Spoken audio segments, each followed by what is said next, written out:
Bonjour les joueurs, bonjour les joueuses. Aujourd'hui, je vais vous présenter un jeu qui s'appelle Glastonbury.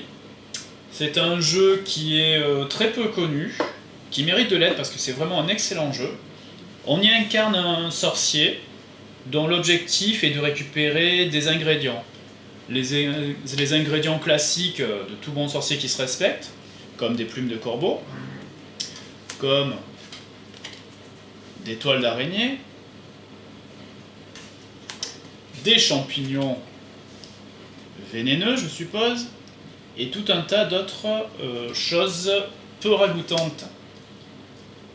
Ces ingrédients sont présents chacun en 4 exemplaires. Et l'objectif est d'essayer de récupérer un maximum de ces ingrédients. Parce qu'attention, si on récupère ces ingrédients qu'en un seul ou 2 exemplaires, on va avoir des malus en fin de partie. Et l'objectif est d'avoir évidemment le maximum de points de victoire grâce à la récupération de ces ingrédients. Dans ce jeu, il y a une mécanique de memory, puisqu'à chaque fois qu'on va récupérer un ingrédient, nous allons le mettre face cachée sur son chaudron. Ça veut dire que les autres joueurs vont devoir être attentifs à ce que l'on prend et en quelle quantité. Donc, cela signifie que si je sais qu'un des joueurs a récupéré cette carte déjà en 2 exemplaires, il va falloir que moi je lui prenne la 3e et la 4e, de façon à ce que moi je n'ai pas de malus et que lui n'ait pas le maximum de bonus. Donc tout le piment du jeu se fait à travers cette mécanique. Comment nous déplaçons-nous? Donc vous avez vu que j'ai installé en fait des cartes qui simulent notre plateau de jeu. Et chaque sorcier commence sur l'un des 4 bords. Au départ, je choisis une des cartes que j'ai sur la ligne verticale qui est ici. Donc admettons, je choisis cet ingrédient-là. Et sur cet ingrédient-là, donc qui est présent en 4 exemplaires, comme je l'ai déjà dit, il y a un chiffre, donc allant de 1 à 4. Par exemple, cet ingrédient-là a le chiffre numéro 3.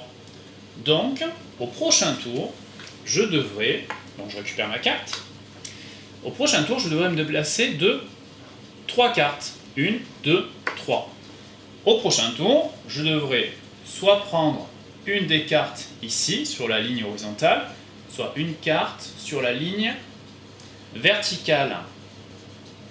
Donc, chaque mouvement a un impact sur le suivant.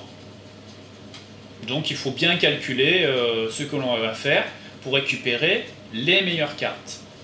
Le jeu prend fin une fois que l'on ne peut plus remplir un côté d'un plateau de jeu. D'accord ? Dès qu'une ligne est partielle, le jeu prend fin et là on calcule, on révèle nos cartes et on calcule ce que l'on a comme point. Il faut savoir aussi que dans le jeu, il y a quelques cartes spéciales qui permettent de varier encore un peu plus le jeu et de pimenter un peu plus. Il y a des cartes spéciales qui permettent de détruire des cartes adverses, des cartes qui permettent de prendre la carte que l'on veut sur le plateau, une carte joker qui permet de remplacer n'importe quel ingrédient, ainsi de suite. Bien écoutez, pour jouer à Glastonbury, vous savez tout, vous avez tous les éléments en main. Je vous invite fortement à le découvrir parce qu'on passe de très bons moments. Si vous souhaitez découvrir d'autres excellents jeux de société, n'hésitez pas à aller voir notre site jejouejepartage.fr ou à me faire un petit coucou sur Facebook. A bientôt, au revoir.